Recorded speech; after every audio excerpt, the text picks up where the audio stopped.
Assalamualaikum warahmatullahi wabarakatuh. Perkenalkan, saya Rizky Julian Saputra, mahasiswa Fisika Universitas Airlangga. Pada kesempatan kali ini, saya akan membahas mengenai tugas akhir UTS saya, yaitu proyek mengenai prediksi konsumsi bahan bakar bus dengan menggunakan metode ANN. Nah, kenapa saya memilih judul ini? Karena di Indonesia sendiri sangat banyak bus yang beredar, akan tetapi saya ingin membuat sebuah prediksi bahan bakar yang nantinya siapa tahu akan bermanfaat untuk owner bus atau sopir bus yang ada di Indonesia. Nah, sebagaimana yang kita tahu, sangat banyak merek mesin bus yang beredar di Indonesia. Ada Hino, Mercedes-Benz, Scania, Volvo, dan lain-lain. Nah, akan tetapi untuk kali ini saya membuat prediksi ini hanya untuk mesin Hino saja. Kenapa saya memilih mesin Hino saja?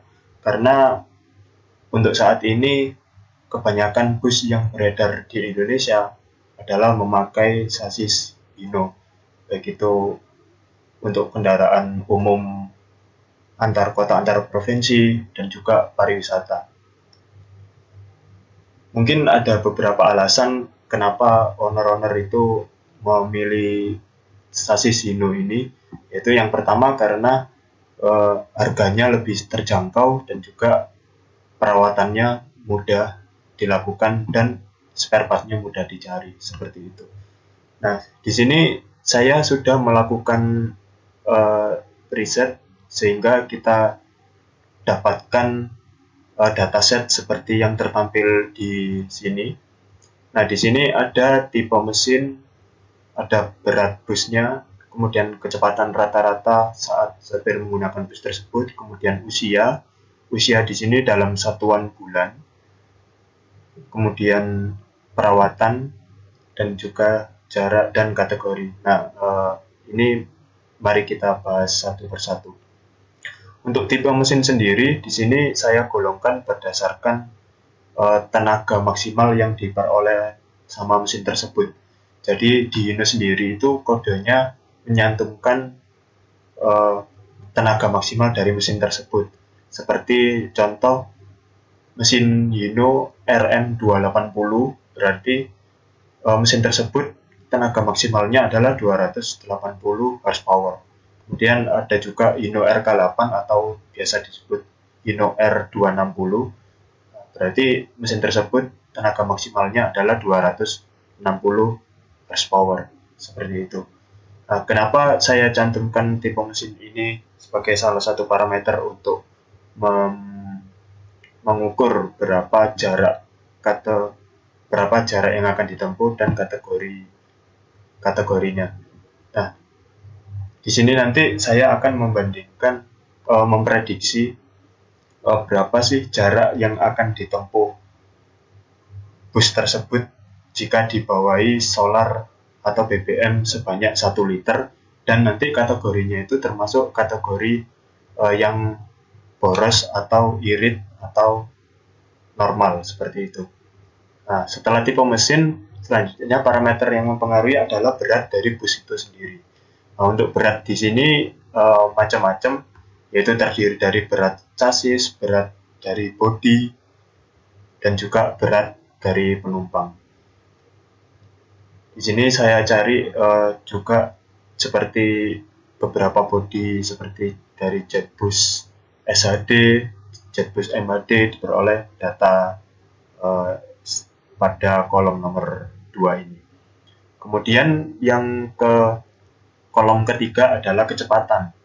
Nah, kecepatan di sini saya ambil kecepatan rata-rata dari bus itu. Ya, di sini ada yang kecepatan rata-ratanya 80, 60, 70, bahkan ada juga yang 100. Ini kecepatan ini juga salah satu yang mempengaruhi seberapa besar konsumsi bahan bakar tersebut. Nah, di sini saya ambil kecepatan rata-rata karena ya mungkin ada bus pariwisata yang sering lewat tol, ada juga yang nggak nggak lewat tol gitu, tergantung tujuannya kan. Makanya di sini terdapat banyak variasi kecepatan rata-rata yang dicantumkan. Kemudian yang kedua, kolom yang keempat adalah usia. Di sini kenapa satuannya itu bulan? Karena saya kebingungan waktu itu, banyak yang saya tanya waktu saya survei. Di sini ada yang usianya itu 1 tahun, 2 tahun. Nah, di situ saya kebingungan untuk membedakannya. Kemudian saya tulis saja eh, dalam satuan bulan, harapannya biar nanti perhitungannya itu lebih akurat seperti itu. Mengingat juga eh, jelajah bus itu kan dalam 1 bulan bisa saja ribuan kilometer. Jadi menurut saya alangkah lebih baiknya kalau usia ini ditulis dalam satuan bulan. Kemudian untuk perawatan ini seperti uh, perawatan rutin ganti oli, terus servis rutin ke dealer. Nah, ini di sini saya tulis 1, 2, 3, di mana 1 itu sopir tersebut atau owner tersebut menjaga kendaraannya dengan baik. Kemudian kalau nomor 2 itu sedang-sedang saja, kadang telat. Kalau yang nomor 3 itu perawatannya ya sering telat, perawatannya kurang terjaga gitu. Jadi yang nomor 1 perawatannya baik, yang nomor 2 cukup, yang nomor 3 kurang baik seperti itu. Nah, dari data tersebut nanti targetnya akan diperoleh jarak tempuh per liternya itu berapa dan kategorinya itu termasuk boros, hemat, atau irit atau normal seperti itu. Nah, di sini sudah saya cantumkan beberapa seperti ini.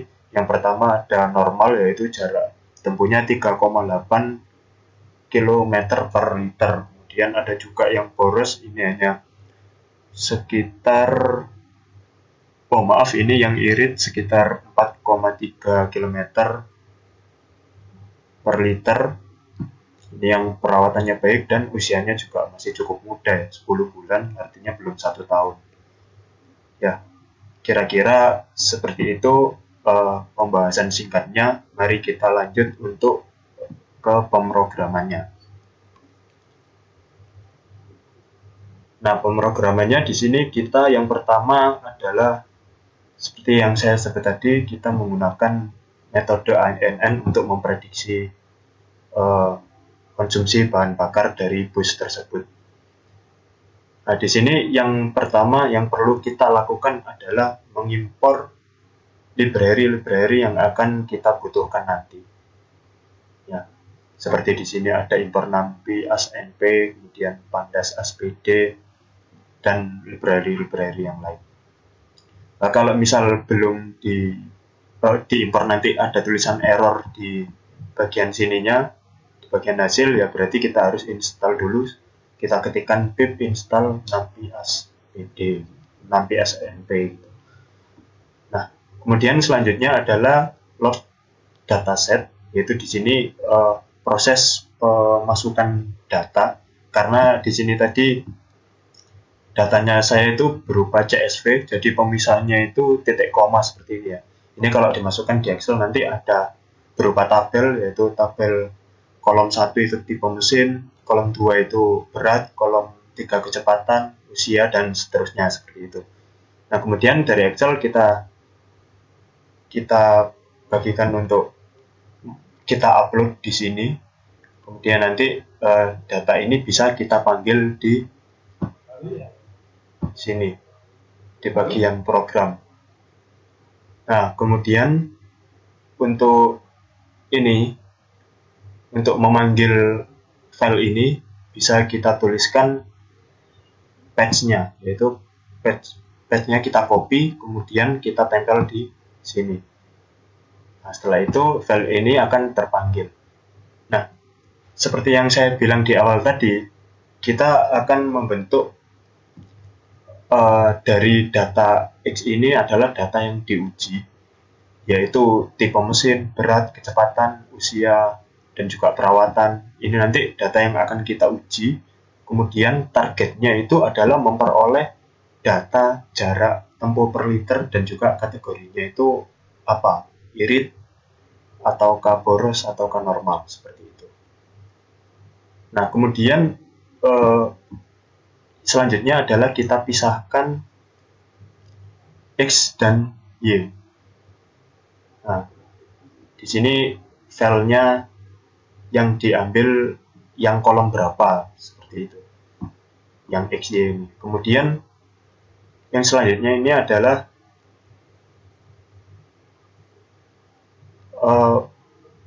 encode kategorial data. Di sini menggunakan label encoder untuk mengubah data kategorikal pada kolom pertama dari fitur menjadi bentuk numerik, seperti itu. Kemudian yang ini kita split data untuk mentrain dan testing. Di sini ada xtrain, xtest, kemudian ytrain, ytest. Nah, dari data yang saya kumpulkan tadi. Kemudian dilakukan scaling. Scaling ini melakukan penskalaan fitur menggunakan standard scaler. Ini standard scaler. Nah, yang selanjutnya adalah membangun model jaringan saraf tiruan. Yaitu di sini saya menggunakan ANN model.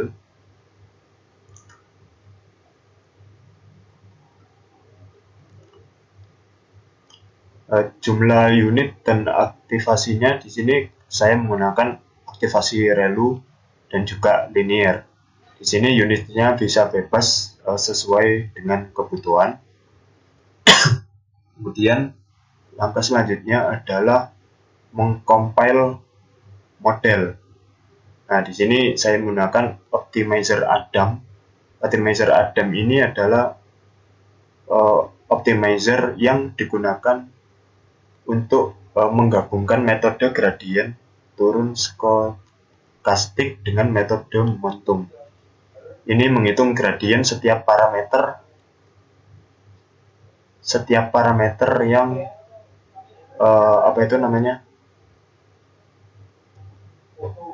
intinya menghitung gradien dari setiap parameter dengan mempertimbangkan gradien saat ini dan momentum sebelumnya. Hal ini akan membantu mengatasi beberapa masalah seperti kecepatan konvergensi yang cepat dan kepekaan parameter yang berbeda-beda. Kemudian lossnya kita mean squared error. Kemudian kita train model, yaitu di sini kita dapat mengtrain xtrain tadi, ytrain. Kemudian selanjutnya adalah evaluate the model. Di sini kita mengukur kinerja model pada program ini kepada data pengujian. Itu. Kemudian di sini karena kita melakukan prediksi ya, jadi kita harus melakukan uji. Di sini saya menggunakan 5 sampel uji, yang mana ini kalau diartikan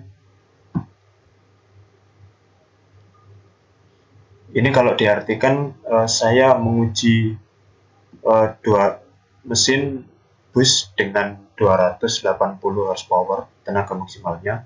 Kemudian yang ini pokoknya tipe pertama ini, kolom pertama ini tipe mesin, kemudian ini beratnya, yang ini ketiga ini kecepatan rata-ratanya, kemudian yang ini usianya, dan yang terakhir ini adalah perawatannya bagaimana. Seperti ini, yang pertama ini kita menguji Hino RM 280 horsepower maksimal dengan berat 16 ton, kemudian kecepatan rata-ratanya 80 km per jam, kemudian usianya 12 bulan, perawatannya sangat baik.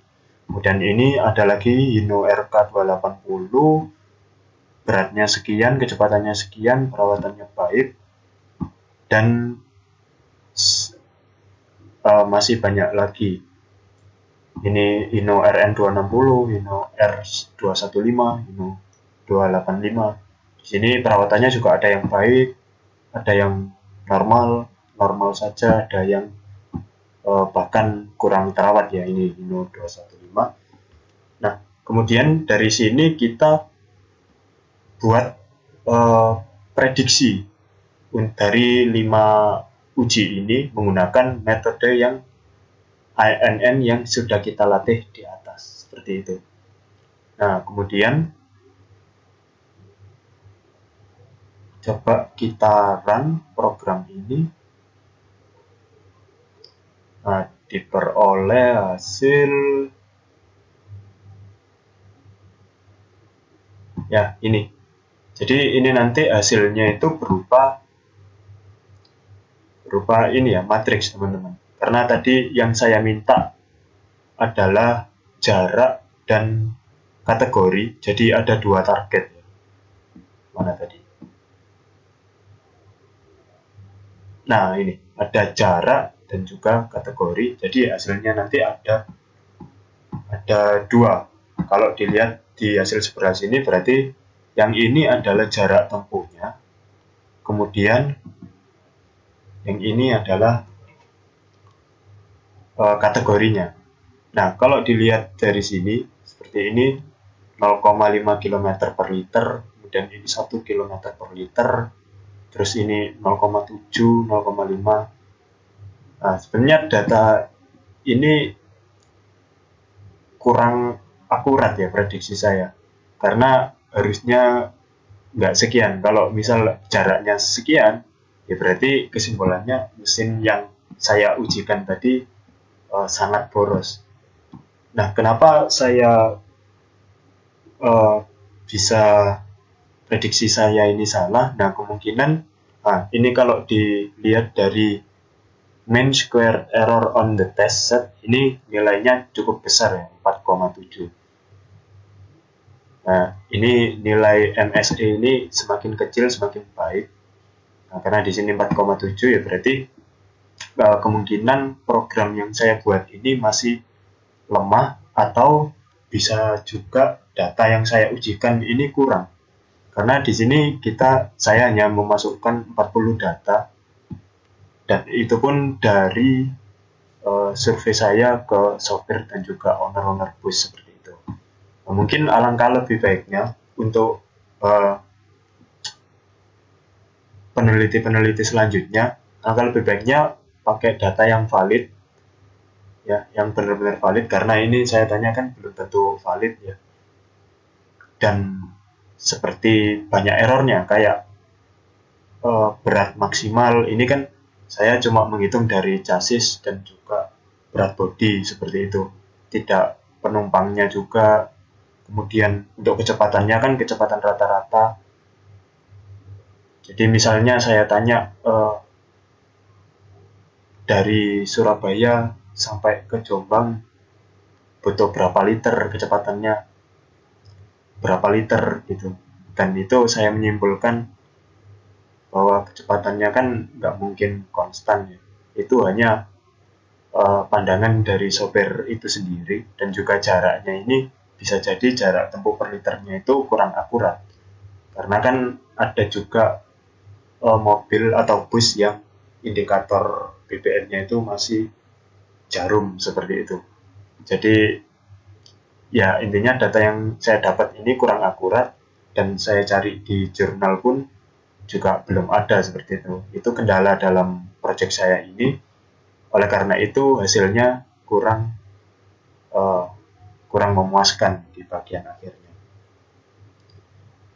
Jadi itu yang bisa saya jelaskan untuk UTS kali ini. Jadi mohon maaf yang sebesar-besarnya apabila ada kesalahan saya dalam menjelaskan, dan juga kegagalan dari program ini karena banyak alasan yang sudah saya sebutkan tadi. Terima kasih yang sudah menonton dari awal hingga akhir. Saya akhiri, wassalamualaikum warahmatullahi wabarakatuh.